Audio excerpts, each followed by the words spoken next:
فاتحہ۔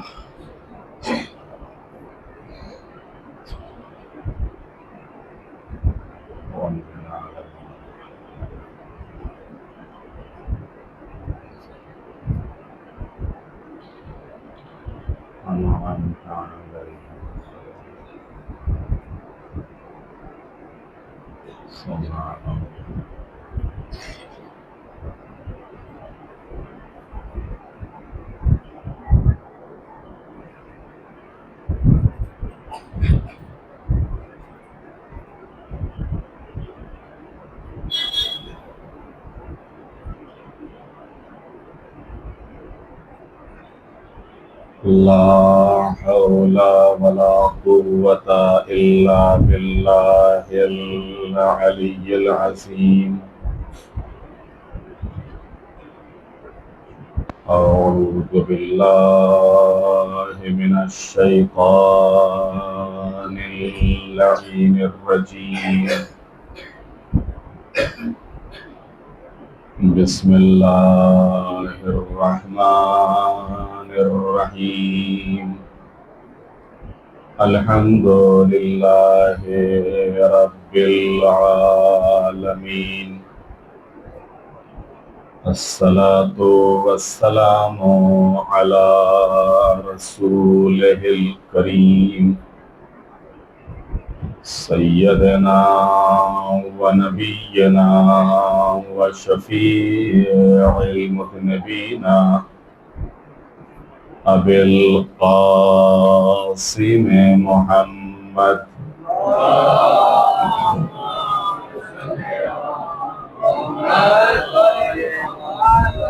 وآله الطيبين الطاهرين المعصومين المظلومين ولعنة الله على أعدائهم أجمعين من يومنا هذا إلى قيام يوم الدين. رب اشرح لي صدري ويسر لي أمري واحلل عقدة من لساني يفقهوا قولي.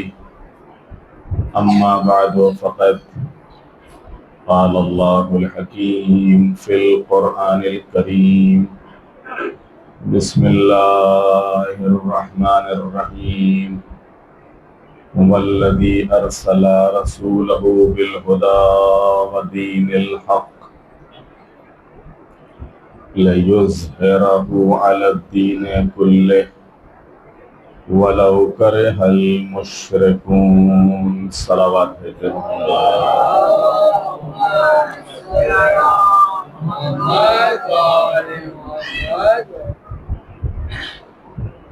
قرآن مجید کے سورہ صف کی 8ویں آیت اور جس میں ارشاد رب العزت ہو رہا ہے کہ وہی تو وہ خدا ہے کہ جس نے ہدایت اور دین حق کے ساتھ رسول بھیجا تاکہ اپنے دین کو تمام ادیان پر غلبہ عطا کرے، اور یہ بات چاہے مشرکوں کو کتنی ہی ناگوار کیوں نہ گزرے۔ اس آیت کے ذیل میں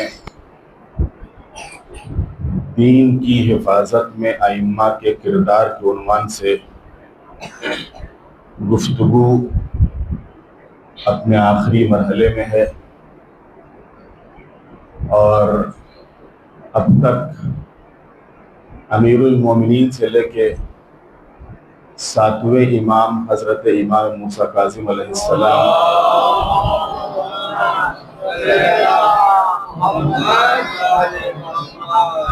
تک معصومین کی زندگی کے کچھ گوشے آپ کی خدمت میں پیش کیے، جس سے یہ اندازہ ہو کہ ان ائمہ معصومین کا دین کی حفاظت میں کیا نقش رہا ہے، کیا کردار رہا ہے۔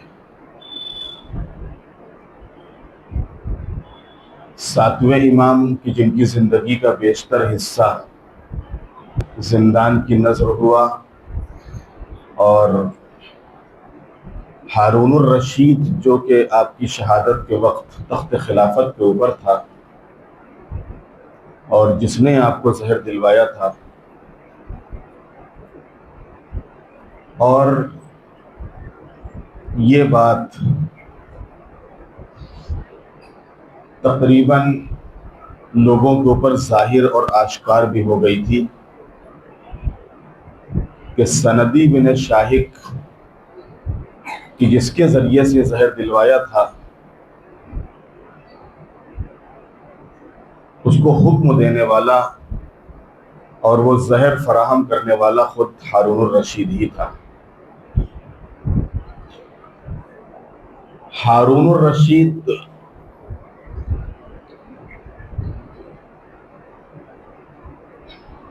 جس کے دو بیٹے تھے، ایک مامون اور ایک امین۔ مامون جو اس کی ایرانی زوجہ تھی یعنی عجم بیوی تھی، اس سے تھا، اور امین جو عرب زوجہ تھی اس سے تھا۔ دو زوجہ تھی، ایک عرب تھی ایک عجم تھی۔ تو جو عجم تھی اس سے مامون اور جو عرب تھی اس سے امین۔ اب اس نے محسوس کیا کہ کہیں ایسا نہ ہو کہ میرے انتقال کے بعد ان دونوں بیٹوں میں اقتدار کی جنگ شروع ہو جائے، لہٰذا اس نے اپنی حیات ہی میں، اپنی زندگی ہی میں ہارون الرشید نے اس حکومت کو تقسیم کر دیا۔ جتنا عجم کا علاقہ تھا یعنی عرب سے ہٹ کے، یہ پورا علاقہ دے دیا مامون کو کہ تم اس کے حاکم ہو، اور جتنا عرب علاقہ تھا وہ سب امین کو بنا دیا کہ تم عرب علاقے کے حاکم ہو۔ ظاہر سی بات ہے کہ خود روایتوں میں ہے اور حکماء کا قول بھی ہے کہ حکومت جو ہے وہ بانجھ ہوتی ہے۔ بانجھ کا مطلب کسی کی نہیں ہوتی ہے، وہ کسی کی نہیں ہوتی ہے۔ اور وہی ہوا بھی کہ ہارون کے انتقال کے بعد ان دونوں بھائیوں میں اقتدار کی جنگ شروع ہو گئی۔ امین کی کوشش تھی کہ اگر عجم علاقہ جو ہمارے باپ کے زمانے میں خود ایک ہی تھا، اگر وہ ہم کو مل جائے تو ہماری حکومت زیادہ ہو جائے گی۔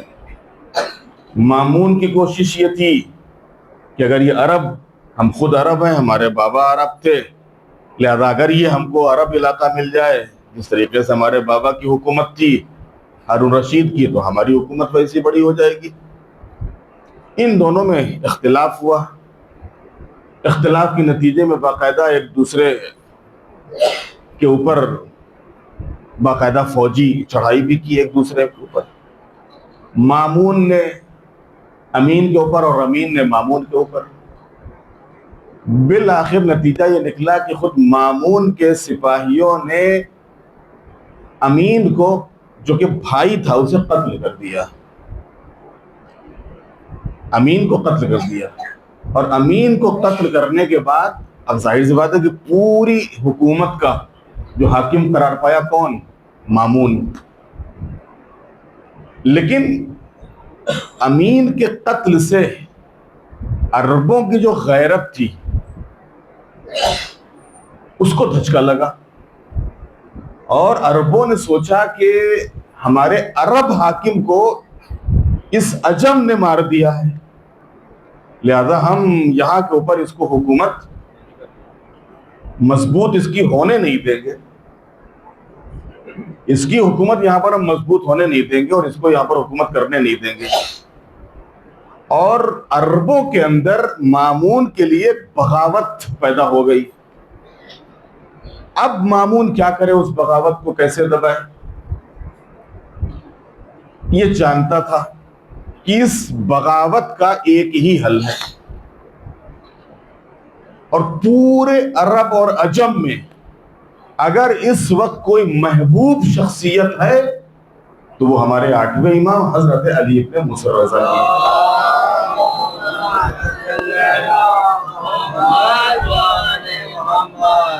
جن کو عرب بھی مانتے ہیں، عجم بھی مانتے ہیں، اور سب احترام کرتے ہیں ان کا علمی مقام، ان کا روحانی اور اخلاقی مقام اور وغیرہ وغیرہ۔ لہذا اس کی بنیاد پر خود ان کا خاندان، لہذا اس بغاوت کو دبانے کے لیے اور کچلنے کے لیے اس نے 8ویں امام کی خدمت میں پیشکش کی حکومت کی. ولی عہدی کی پیشکش تو بعد میں کی تھی، پہلے حکومت پیش کی تھی کہ یہ خلافت اور یہ حکومت آپ قبول فرمائیں. اب ظاہر سی بات ہے کہ سامنے سے آئی ہوئی حکومت کون ٹھکرائے گا، لیکن یہ امام ہے. امام جانتے تھے کہ اس حکومت کی پیشکش کے پیچھے اس کی چال کیا ہے. اس حکومت کی پیشکش کے پیچھے، اس خلافت کی پیشکش کے پیچھے اس کی چال کیا ہے، امام جانتے تھے. ورنہ ظاہر سی بات ہے کہ خود امام کا وجود جو ہوتا ہے وہ زمین کے اوپر ایک حاکم کے طور پر ہے، اور حقیقی معنوں میں زمین کے اوپر حق حکومت صرف اور صرف امام کو ہے، صرف اور صرف امام کو ہے. اس لیے کہ زمین اللہ کی ہے، اس زمین کا خالق وہ ہے، رازق وہ ہے بندوں کا. تو لہذا جب زمین کا خالق اور رازق اور مالک وہ ہے تو حکومت کون کرے گا؟ اللہ. اللہ خود جسم و جسمانیات سے پاک اور محرر ہے، وہ خود آ کے حکومت نہیں کرے گا. ضروری ہے کہ خود اس کے نمائندے ہوں کہ جو زمین پر آ کر اس کا نظام قائم کرے، اس کی حکومت قائم کرے. اس کے لیے اللہ نے جناب آدم سے لے کے ختمی مرتبہ حبیب خدا احمد مصطفیٰ حضرت محمد مصطفیٰ صلی اللہ علیہ وآلہ وسلم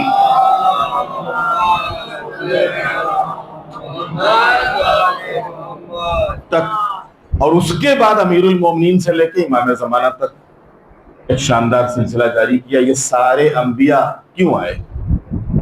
بعض لوگ ایسا تصور کرتے ہیں، اور ہم لوگ بیان بھی اس طریقے سے کر دیتے ہیں کہ شاید انبیاء بھی بس جیسے مولانا لوگ ہوتے ہیں، دیکھو یہ حرام ہے، یہ حلال ہے، یہ جائز ہے، ناجائز ہے، بس خالی اسی کے لیے آئے تھے، بس کہ لوگوں کو خالی وہ حرام حلال بتا دیں اور وہ خالی جائز ناجائز سمجھا دیں، بس ان کی ذمہ داری ختم ہو گئی، ذمہ داری پوری ہو گئی.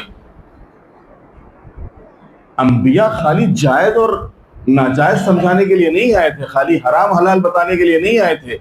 انبیاء کی بعثت کا مقصد ہی تھا زمین کے اوپر عدل اور انصاف کو قائم کرنا، الہی حکومت اور الہی نظام کو نافذ کرنا.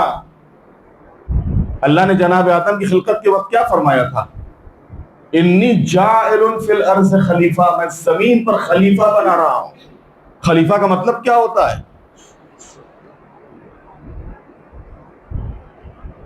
خلیفہ کا مطلب کیا ہوتا ہے؟ خلیفہ کا مطلب جانشین، نمائندہ. اللہ کہہ رہا ہے کہ میں زمین کے اوپر اپنا نمائندہ مقرر کر رہا ہوں. اس نمائندے کا کام کیا تھا؟ خالی اتنا بتانا کہ ہاں یہ حرام ہے، یہ حلال ہے، یہ جائز ہے، یہ ناجائز ہے. یہ سارے انبیاء آئے تھے اسی لیے تاکہ زمین کے اوپر اللہ کا نظام قائم کرے. اب ہو سکتا ہے بھائی کسی بچے یا نوجوان کے ذہن میں سوال پیدا ہو جائے کہ جب اس مقصد کے لیے آئے تھے تو نظام قائم کیوں نہیں کیا؟ زمین کے اوپر جب اگر اس مقصد کے لیے آئے تھے جیسا کہ آپ بیان کر رہے ہو تو پھر انہوں نے نظام قائم کیوں نہیں کیا؟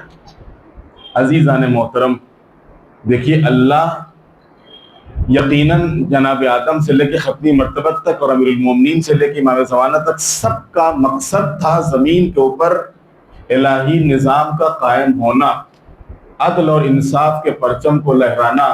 لیکن اللہ جبراً زمین پر اپنی حکومت قائم نہیں کرنا چاہتا تھا. جبراً کا مطلب سمجھتے ہیں؟ زبردستی اپنی حکومت، اپنا نظام لوگوں پہ تھوپنا نہیں چاہتا تھا. اس سے کیا ہوتا؟ اگر اللہ زمین کے اوپر جبراً اپنی حکومت قائم کرتا تو اس میں کمال نہ رہتا، کمال نہ رہتا. مثلا اللہ نے فرشتوں کو خلق کیا، فرشتوں کو جو کام سونپ دیا ہے وہ اس کام میں لگے ہوئے ہیں. اب وہ اگر 1,00,000 سال بھی رکوع کرتے رہے تو کوئی کمال نہیں ہے. توجہ فرما رہے نہیں؟ اگر وہ 1,00,000 سال بھی قیام میں رہے تو کوئی کمال نہیں ہے، اس لیے کہ ان کو پیدا ہی اسی لیے کیا گیا ہے. وہاں خواہش ہے ہی نہیں، عقل ہی عقل ہے، اطاعت ہی اطاعت ہے. اللہ نے پیدا ہی اسی کے لیے کیا کہ تم کو قیام میں رہنا ہے، تم کو رکوع میں رہنا ہے، تم کو سجدے میں رہنا ہے، تم کو ہواؤں پہ رہنا ہے، تم کو فضاؤں میں رہنا ہے، تم کو خلاؤں میں رہنا ہے، تم کو عرش پہ رہنا ہے، تم کو آسمانوں میں رہنا ہے، تم کو زمینوں میں رہنا ہے. ان کو پیدا ہی اسی، جو جس کے لیے پیدا کیا وہ اپنی ذمہ داری پوری کر رہا ہے، ان کے لیے کوئی کمال نہیں ہے. لہذا اللہ اس کمال کو سلب نہیں کرنا چاہتا تھا. انسان کے لیے نظام قائم ہو زمین کے اوپر، لیکن زبردستی نہیں، جبرن نہیں، پورے اختیار کے ساتھ یہ نظام قائم ہو. پورے اختیار کے ساتھ نظام قائم کیوں نہیں ہو سکا؟ اس لیے کہ جناب آدم کی خلقت کے وقت ہی شیطان نے قسم کھائی تھی کہ میں تیرے راستے پہ بیٹھ جاؤں گا اور تجھ تک پہنچنے نہیں دوں گا، میں پہنچنے نہیں دوں گا تجھ تک. میں چاروں طرف سے تیرے بندوں کو گمراہ کروں گا اور تیرے راستے سے ہٹاؤں گا، داہنے سے، بائیں سے، آگے سے، پیچھے سے، جہاں سے بھی ہم کو موقع ملے گا ہم صراط مستقیم پہ بیٹھ جائیں گے اور تجھ تک نہیں پہنچنے دیں گے. اور جناب آدم سے لے کے اور ختمی مرتبہ تک دیکھا بھی یہی گیا کہ ایک طرف جہاں وہ رحمانی قوتیں جن کی پوری کوشش تھی کہ زمین کے اوپر الہی نظام قائم ہو، وہیں دوسری طرف وہ شیطانی قوتیں کہ جو اس فکر میں تھیں اور اس تلاش میں تھیں کہ کسی بھی حالت میں زمین کے اوپر عدل و انصاف کا پرچم لہرانے نہ پائے، اور ظلم اور زیادتی اور خون خرابہ اور ایک دوسرے کے حق کو پامال کرنا، یہ سب چلتا رہے، یہ سب چلتا رہے. تو ایک طرف وہ رحمانی قوتیں اور ایک طرف شیطانی قوتیں. ان انبیاء نے کیا کیا؟ جناب آدم سے لے کے اور جناب عیسیٰ تک ان تمام انبیاء نے زمین کو ہموار کیا الہی نظام کو قائم کرنے کے لیے. اور یہی وجہ ہے کہ جب پیغمبر ختمی مرتبہ آخر میں تشریف لائے تو آپ بہرحال اگرچہ پوری دنیا میں اس الہی نظام کو اپنی حیات میں قائم نہ کر سکے، لیکن اس الہی نظام کے لیے آپ نے زمینہ ہموار کر دیا اور اس کی بنیاد رکھ دی کہ کیسے الہی نظام قائم ہوگا، اور حکومت اور یہ نظام نافذ کر کے اپنی حیات ہی میں پیغمبر نے اسے آگے بڑھایا. اللہ نے جبرن کیوں نہیں رکھا؟ جیسا کہ میں نے بتایا کہ ایک طرف رحمانی قوتیں تھی، ایک طرف شیطانی قوتیں تھی، اور دوسرے اگر اللہ جبر کرتا تو کمال نہ رہتا. کمال کس میں تھا؟ کمال اس میں تھا اِنَّا هَدَيْنَاهُ السَّبِيلَ اِمَّا شَاكِرًا وَإِمَّا كَفُورًا. ہمارا کام ہے راستہ دکھانا، ہمارا کام ہے تم کو بتانا، سمجھانا، دکھانا. اب اس کے بعد تمہارا اختیار ہے. تم چاہو تو ہمارا راستہ اختیار کر کے، ہدایت کا راستہ اختیار کر کے ہمارے شکر گزار بندے بن جاؤ. چاہو تو ہمارا راستہ چھوڑ کے تم ہمارے کافروں میں بندوں میں شمار ہو جاؤ. یہ تم کو اختیار ہے، یہ تم کو اختیار ہے. اور عزیزان محترم، پیغمبر ختمی مرتبت کے بعد جب امیر المومنین کا زمانہ آیا تو امیر المومنین جس طریقے سے اگر اللہ چاہ جاتا تو کیا زمین کے اوپر اپنی حکومت پہلے ہی دن نہیں قائم کر سکتا تھا؟ قائم کر سکتا تھا، لیکن کمال نہیں رہتا، اختیار انسان کا سلب ہو جاتا اور کمال نہیں رہتا. یہی وجہ ہے کہ امیر المومنین نے زبردستی پیغمبر کے انتقال کے بعد نظام قائم نہیں کیا، ورنہ کون علی کو حکومت بنانے سے روک لیتا؟ اگر علی چاہ جاتے کہ نہیں حکومت تو ہم ہی کو کرنی ہے اور ہم ہی حاکم رہیں گے، کون روک لیتا؟ لیکن کمال نہیں رہتا. پھر لوگ جبرن علی کی حکومت کے تحت آ جاتے اور شاید امیر المومنین کی نگاہیں جو چیز دیکھ رہی تھی شاید وہ بھی چیز ہوتی کہ جہاں کے اوپر خود یہی مسلمان ہی پھر جاتا اپنے پرانے دین کے اوپر، اپنے پرانے آئین کے اوپر، اور خود بغاوت کر دیتا۔ لہذا اللہ چاہتا تھا کہ پورے اختیار کے ساتھ انسان اپنی پوری فکری آزادی کے ساتھ اس نظام کے لیے اپنے کو تیار کرے اور آمادہ کرے، اور ان انبیاء کا کام، ان ائمہ کا کام اس نظام کی اہمیت اور عظمت کو بتانا، اس کی خوبیوں کو دکھانا، جناب آدم سے لے کے رسول اللہ تک اور پھر امیر المومنین سے لے کے 11ویں امام تک تمام اماموں نے یہی کیا ہے۔ اور امیر المومنین کے بعد جب امام حسن کا زمانہ آیا، مسلسل آپ کی خدمت میں ایک سلسلے وار گفتگو کہ دین کی حفاظت میں اماموں کا کردار، حقیقت میں یہ جو کوشش رہی ہے اماموں کی، یہ کس لیے تھی؟ یہ کوشش اسی لیے تھی کہ زمین کے اوپر عدل و انصاف قائم ہو، الہی نظام قائم ہو۔ اب جب 8ویں امام کا زمانہ آیا تو 8ویں امام کے زمانے میں مامون نے حکومت کی پیشکش کی کہ آپ خلیفہ آپ بن جائیے، حکومت آپ قبول کر لیجیے، کیونکہ امام جانتے تھے کہ اس کی پیشکش کے پیچھے کیا چال ہے اس کی۔ لہذا امام نے اس سے خود سوال کیا کہ یہ بتاؤ کہ حکومت تم کو کس نے دی ہے؟ تم حاکم کیسے بنے ہو؟ بھائی دو ہی طریقے ہو سکتے ہیں، یا اللہ نے بنایا ہو یا عوام نے بنایا ہو۔ غور فرما رہے کہ نہیں؟ بھائی دو ہی چیزیں ہیں، یا اللہ نے تم کو بنایا یا پبلک نے بنایا۔ اگر اللہ نے تم کو بنایا تو تم کو دینے کا حق نہیں، تم کون ہوتے ہو؟ اللہ نے تم کو بنایا، تم کو کیا حق پہنچتا ہے کہ تم اپنے بعد یا اپنے علاوہ کسی دوسرے کو بنا کے جاؤ؟ ہاں اللہ خود تمہارے بعد کسی کو بنا دے یا تمہارے علاوہ کسی کو بنا دے، اس کو حق ہے۔ تم کو بنایا ہے، تم رہو۔ اللہ نے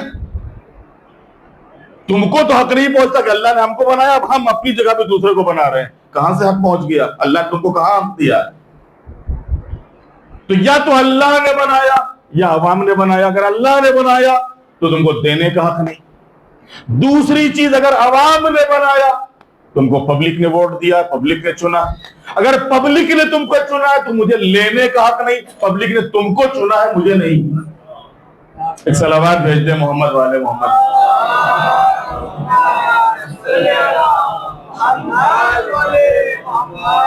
اب یہ جو جواب تھا امام کا، اس جواب نے مامون کو بالکل لاجواب کر دیا۔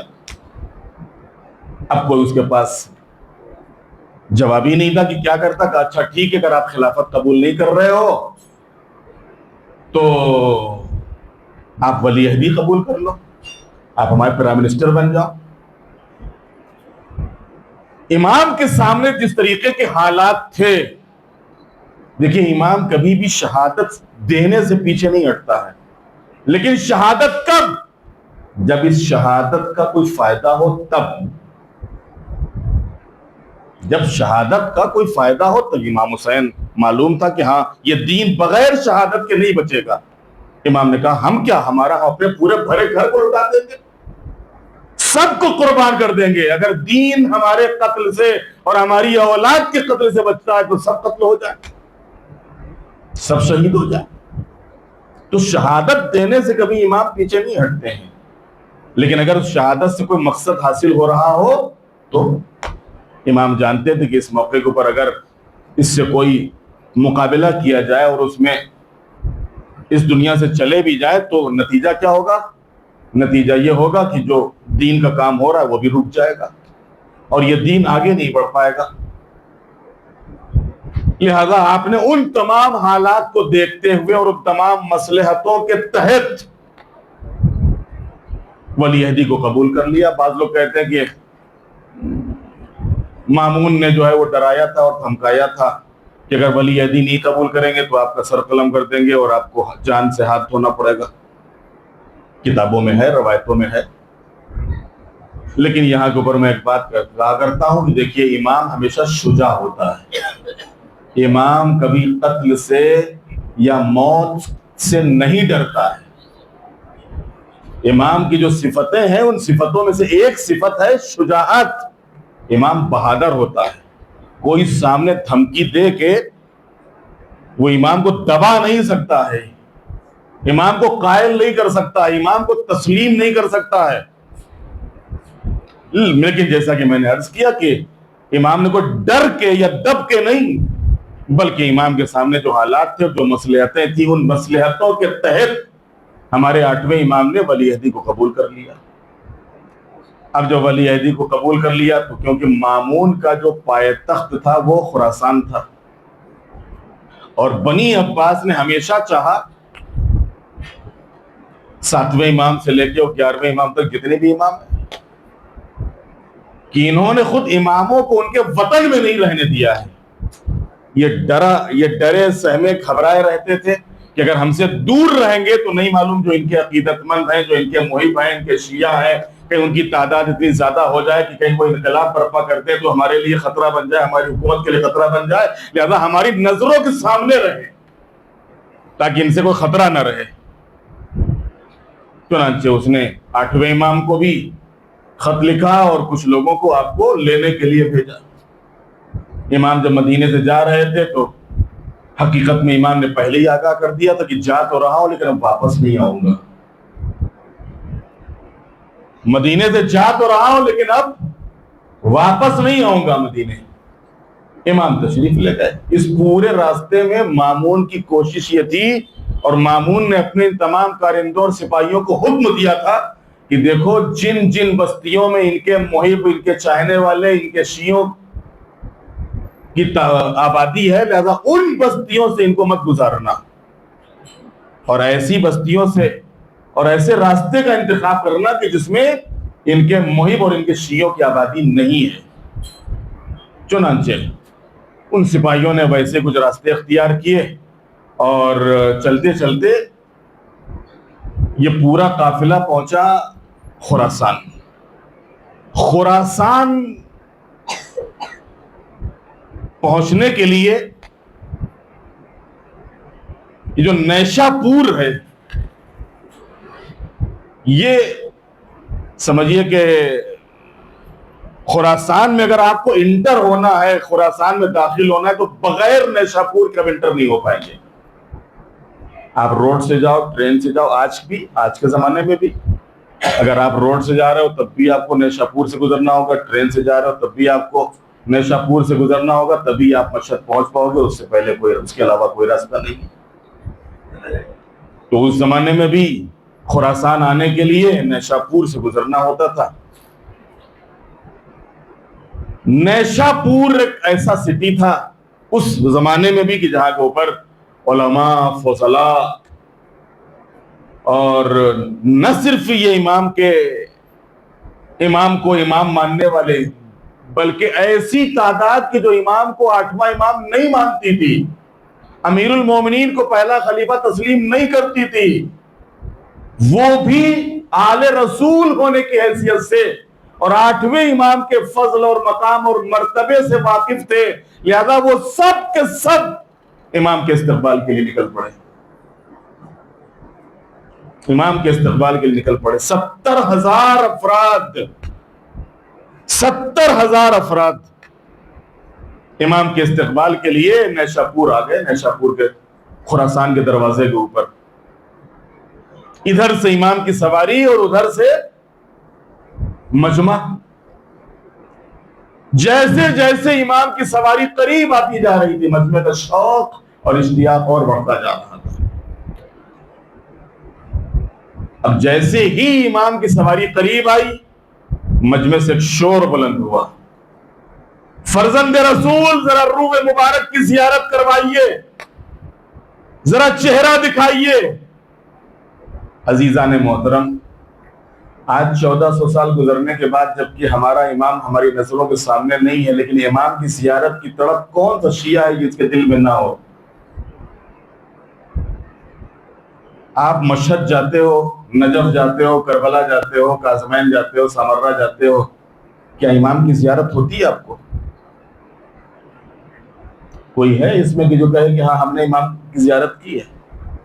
امام کی زیارت ہوئی؟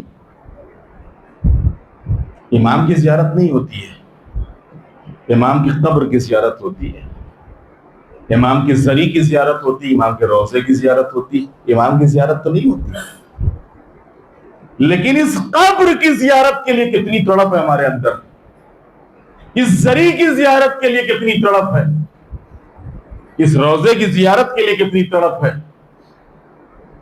ہاں یہ ضرور ہے کہ پیغمبر نے فرمایا کہ جس نے بھی میرے انتقال کے بعد میری یا میرے اہل بیت کی زیارت کی قبروں کی تو ایسا ہے کہ جیسے اس نے زندگی میں ہماری زیارت کی ہو۔ کوئی مردہ تصور کر کے نہ جائے خراسان اور نجف اور کربلا۔ یہ زری نہیں ہے، یہ قبر مبارک نہیں ہے، خود امام یہاں پر آرام فرما رہے ہیں۔ آپ جو اس نے دخول پڑھتے ہیں اس میں کیا پڑھتے ہیں کہ آپ میرا کلام سن رہے ہیں، میرا جواب دے رہے ہیں، میرے سلام کا جواب آپ دے رہے ہیں، میرا کلام سن رہے ہیں آپ۔ اسی اس نے دخول میں وہ جملے آتے ہیں کہ جو اس نے دخول پڑھتا ہے انسان دروازے پہ جانے کے بعد کہ فرزند رسول میں آپ کے دروازے پہ کھڑا ہوا آپ سے اجازت طلب کر رہا ہوں، آپ میرا کلام بھی سن رہے ہو، میرے سلام کا جواب بھی دے رہے ہو، مجھے یقین ہے۔ تو عزیزان محترم کہنے کا مقصد یہ ہے کہ ہم قبر کی زیارت کرتے ہیں، روزے کی زیارت کرتے ہیں، زری کی زیارت کرتے ہیں۔ اس قبر اور زری اور روزے کی زیارت کے لیے کتنی تڑپ ہے، تو اگر خود امام خود اپنے پورے وجود کے ساتھ سامنے ہو تو کتنی تڑپ ہوگی۔ یہاں پر قبر کا مسئلہ نہیں ہے، زری کا مسئلہ نہیں ہے، روزے کا مسئلہ نہیں، خود امام سامنے ہیں، اب کتنی تڑپ ہوگی۔ اب آپ اس سے اندازہ لگائیے کہ نیشہ پور کے لوگ کس قدر بے قرار ہوں گے۔ یہاں کے اوپر زری نہیں ہے، روزہ نہیں ہے، خود امام سامنے، امام آ رہے ہیں، امام آ رہے ہیں۔ لہذا لوگ آواز دے رہے ہیں فرزند رسول ذرا پردہ ہٹائیے، فرزند رسول ذرا روح مبارک کی زیارت کروائیے۔ اب جس وقت امام کی سواری مجمع سے قریب ہوئی ہے تو ایک مرتبہ آہستہ سے امام نے پردہ ہٹایا محمل کا، جس محمل میں آپ بیٹھے ہوئے تو اس پردہ پڑا ہوا تھا، آپ نے آہستہ سے محمل کا پردہ ہٹایا۔ ایسا لگتا تھا کہ جیسے آفتاب امامت ہے کہ جو لوگوں کے سامنے ظاہر ہو رہا ہے۔ اور جس وقت امام کا روح مبارک لوگوں کے سامنے آیا ہے، لوگوں نے زیارت کی، شوق اور محبت اور اشتیاق کے آنسو لوگوں کی آنکھوں میں تھے۔ آنسو دو موقع پہ نکلتے ہیں، یا جب بہت زیادہ غم ہوتا ہے تب نکلتے ہیں، یا جب بہت زیادہ خوشی ہوتی ہے تب نکلتے ہیں۔ یہ غم کے آنسو نہیں تھے، یہ خوشی کے آنسو تھے کہ آج ہم اپنے امام کی زیارت کر رہے ہیں، فرزند رسول کی زیارت کر رہے ہیں۔ لہذا لوگ زیارت کر چکے، زیارت کرتے کرتے شور پھر بلند ہوا، فرزند رسول کچھ فرمائیے، آپ کا کہا ہوا حجت ہے، ہم سب آپ کو سننے کے لیے آئے ہیں۔ 70,000 افراد اپنے ہاتھوں میں قلم اور کاغذ لیے ہوئے تھے کہ جو بھی امام فرمائے اسے بس وہ لکھ لیں۔ امام نے اس موقع کے اوپر ایک حدیث ارشاد فرمائی اور ایسی سند کے ساتھ حدیث ارشاد فرمائی کہ جس میں کوئی غیر معصوم ہے ہی نہیں، سب معصوم۔ میں نے سنا ہے اپنے بابا سے، بابا کون ہے؟ 7ویں امام۔ انہوں نے سنا اپنے بابا سے، 6ٹھے امام۔ انہوں نے سنا ہے اپنے بابا سے، 5ویں امام۔ انہوں نے سنا اپنے بابا سے، 4تھے امام۔ انہوں نے سنا امام حسین سے، امام حسین نے سنا امام حسن سے، امام حسن نے سنا مولا علی سے، مولا علی نے سنا رسول اللہ سے، رسول اللہ نے سنا جبرائیل سے، جبرائیل نے سنا اللہ سے۔ ایک صلوات بھیج دے محمد علیہ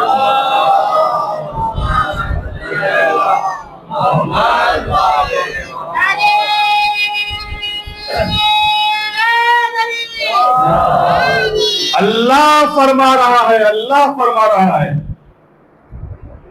کہ کلمۃ لا الہ الا اللہ حصنی فمن دخل حصنی فامن من عذابی. دیکھو لا الہ الا اللہ ایک مضبوط قلعہ ہے، جو بھی اس قلعے میں داخل ہو گیا امن من عذاب، وہ میرے عذاب سے بچ گیا. بات تمام ہوئی. امام نے اس کے ساتھ ایک جملہ اور جوڑا. میں نے عرض کیا کہ امام چاہتے تھے کہ پہلے ہی دن ان لوگوں کو پورا عقیدہ بتا دیں اور امامت کی عظمت اور مقام سمجھا دیں کہ بغیر عقیدہ امامت کے، بغیر عقیدہ ولایت کے، یہ عقیدہ وحدانیت اور عقیدہ رسالت تم کو کوئی فائدہ نہیں پہنچائے گا. لہذا امام نے فرمایا کہ سنو اور آگے لکھو بشرطہا وشروطہا وانا من شروطہا. دیکھو اس لا الہ الا اللہ کی ایک شرط ہے اور کچھ شرطیں ہیں، تبھی یہ تم کو فائدہ پہنچائے گا، تبھی تم کو جنت میں لے جائے گا، تب کی جہنم سے بچائے گا. اب وہ ایک شرط اور کچھ شرطیں کیا ہیں؟ اس کے لیے علماء نے بیان کیا کہ ایک شرط سے مراد رسالت ہے اور شرطوں سے مراد امامت ہے. یعنی اگر کسی نے کہا لا الہ الا اللہ تو یہ لا الہ الا اللہ نجات کے لیے کافی نہیں ہے جب تک کہ لا الہ الا اللہ کے ساتھ محمد الرسول اللہ نہ ہو. اور اگر کسی نے کہا لا الہ الا اللہ اور محمد الرسول اللہ تو یہ محمد الرسول اللہ کہنا تنہا کافی نہیں ہے جب تک کہ رسالت کی گواہی کے ساتھ ساتھ امامت اور ولایت کا اقرار اور اس کی گواہی نہ ہو اور انسان نہ کہے کہ علی ولی اللہ. ایک صلوات بھیج دے محمد والے محمد.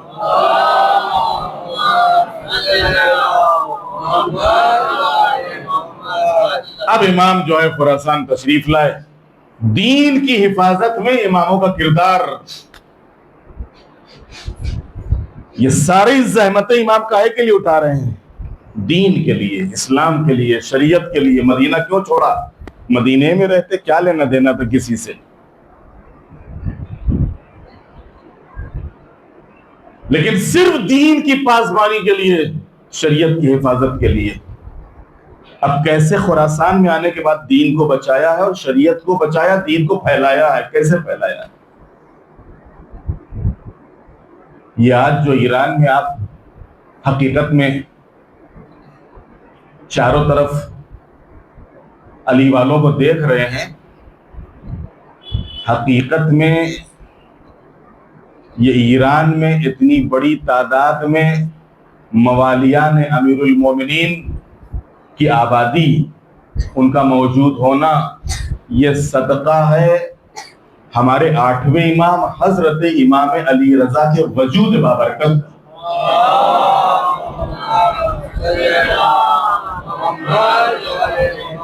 کہ آپ کے تشریف لانے کی وجہ سے اب اس کے بعد جس طریقے سے امام کے محبوں اور امام کے چاہنے والوں اور امام کے شیعوں میں تو اضافہ ہوا ہے.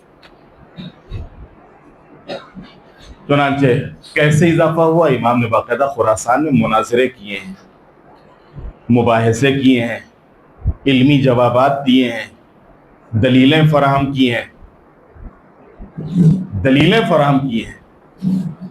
ظاہر سی بات ہے کسی کو کوسنے سے، کسی کو لان تان کرنے سے کوئی آپ سے قریب نہیں آئے گا. آپ کو کسی کو دوسرے کو قریب کرنا ہے تو اس کے لیے آپ کے پاس دلیل ہونا چاہیے، آپ کے پاس دلیل ہونا چاہیے، آپ کے پاس ثبوت ہونا چاہیے، آپ کے پاس پروف ہونا چاہیے، آپ کے پاس ایک لاجک ہونا چاہیے، آپ کے پاس سینس ہونا چاہیے. بغیر اس کے کوئی آپ سے قریب نہیں آئے گا. چنانچہ 8ویں امام نے اب جب خراسان آئے تو معمول کی کوشش تھی کہ لوگ ان سے قریب نہ ہو سکیں. اب کیا کیا جائے؟ تو اس کے لیے اس نے ایک اور چال چلی کہ بظاہر یہ لگے کہ یہ امام سے کتنی محبت کر رہا ہے اور کتنا احترام کر رہا ہے امام کا. لہذا اس نے ایک بہت ہی شاندار محل، اور اس شاندار محل کے اندر بہترین قالین پڑے ہوئے ہیں اور سامنے تخت لگا ہوا ہے، تخت کے اوپر مسند لگی ہوئی ہے، گاؤ تکیہ رکھے ہوئے ہیں. جب امام تشریف لے گئے تو امام کو اس محل میں لے کر آیا اور اس محل میں اس تخت کو دکھا کے کہا کہ یہ ہے آپ کی جگہ، یہ ہے آپ کا مقام۔ امام نے چاروں طرف نظریں دوڑائیں، اور امام نے نظریں دوڑانے کے بعد یہ سوچا کہ ان سپاہیوں اور پیادوں اور چوکیداروں کے ہوتے ہوئے ہمارے پاس آئے گا کون؟ غریب جو بیچارہ دروازے پہ آ کے ڈر جائے گا۔ ایک آدمی بلم لیے ادھر کھڑا ہوا ہے، ایک آدمی بلم لیے ادھر کھڑا ہوا ہے، وہ دونوں اس طریقے سے اپنا بلم لیے کھڑے ہوئے ہیں۔ کوئی بھی آتا کہاں کا ارادہ ہے، کس کے پاس جانا ہے، ایسے نہیں جا سکتے۔ وہ بیچارہ ویسے ہی ڈر جائے گا، وہ تو بیچارہ ویسے ہی ڈر جائے گا۔ اور پھر ایک دروازہ کراس کیا تو پھر دوسرا، اور دوسرے کے بعد تیسرا۔ امام کے پاس کون پہنچے گا ایسے؟ ہاں وہی جو تشریفاتی لوگ ہوتے ہیں، جو وی آئی پیز ہوتے ہیں، وہ تو پہنچیں گے۔ اور امام خالی وی آئی پی لوگوں کے نہیں ہوتے ہیں۔ صلوات بھیجتے محمد والے محمد۔